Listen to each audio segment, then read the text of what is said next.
Bruce Lee est très certainement l'une des icônes les plus charismatiques et les plus emblématiques des arts martiaux, qui a su insuffler un nouveau souffle à l'art ancestral du Kung-Fu. Grâce à lui, cet art martial a été extrêmement popularisé et beaucoup de jeunes s'y sont découverts une vocation en visionnant l'un de ses merveilleux films. Devenu mondialement célèbre, le monde avait fini de se persuader que Bruce Lee était définitivement invincible et sûrement immortel, ou du moins disposant de 9 vies, comme le chat qu'il semblait imiter dans ses nombreux combats. Ce fut donc quasiment un choc planétaire lorsque l'annonce de son décès fut prononcée publiquement par le médecin légiste le 20 juillet 1973 des suites d'un œdème cérébral. Toutefois, cette version officielle a longtemps été décriée et de nombreuses théories à caractère complotiste ont vu le jour. Et si certaines d'entre elles sont farfelues et hautement improbables, d'autres ont cependant le mérite de creuser plus loin dans la vie de Bruce, de sorte à étayer les faits par des arguments réels.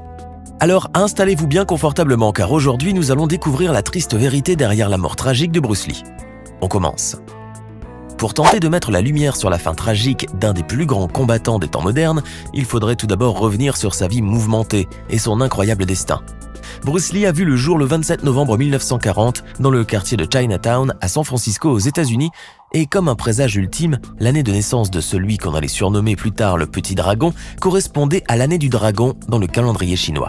Ses jeunes parents lui ont donné le nom de Lee Junfan, mais le médecin qui l'avait fait naître à l'hôpital chinois de San Francisco avait décidé, pour des raisons inconnues, de lui attribuer le prénom de Bruce, un prénom scandinave très loin de ses origines asiatiques.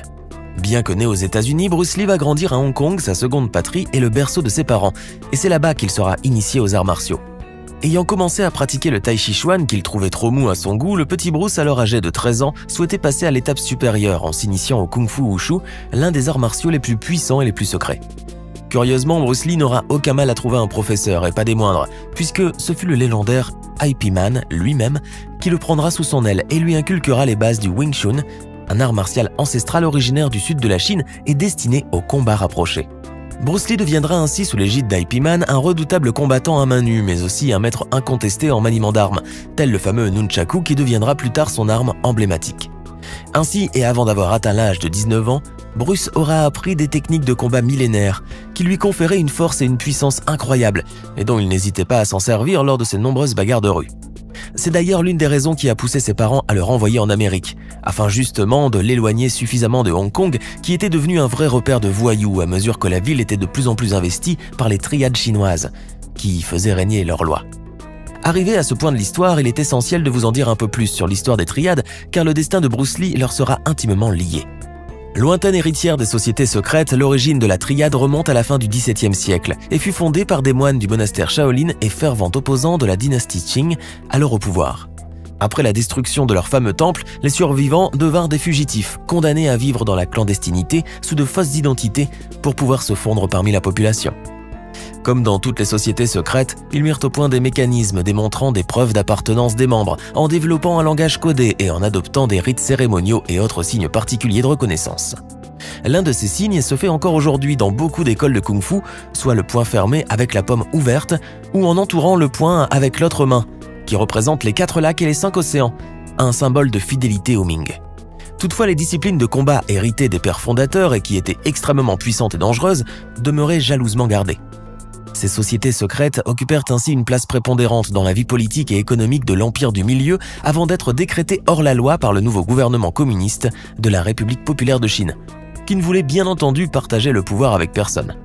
Elles trouvèrent alors refuge à Hong Kong, Macao ou Taïwan et formèrent des triades en 1949, bien que ces dernières ne soient plus qu'un pâle reflet de leur glorieux passé.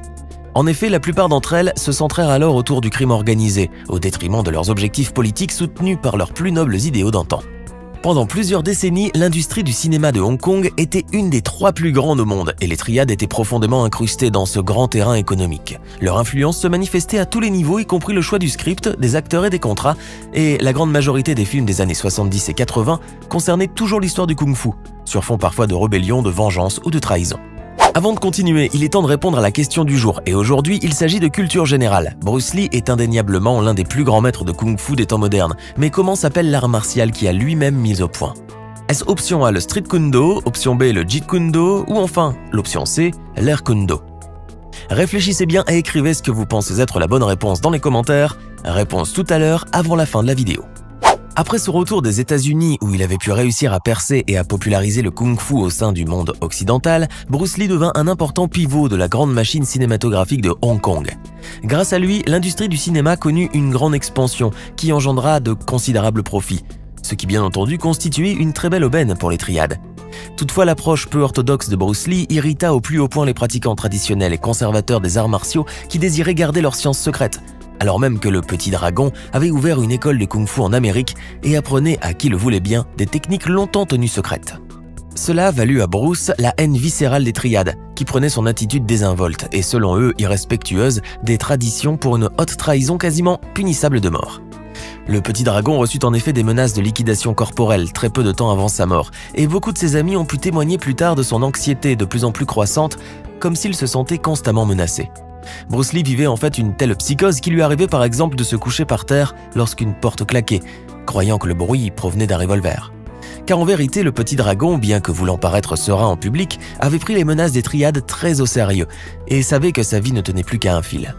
Le 20 juillet 1973, en sortant du plateau de tournage Les Jeux de la Mort, Bruce Lee se rendit à l'appartement de sa maîtresse, l'actrice Betty Ting-pei.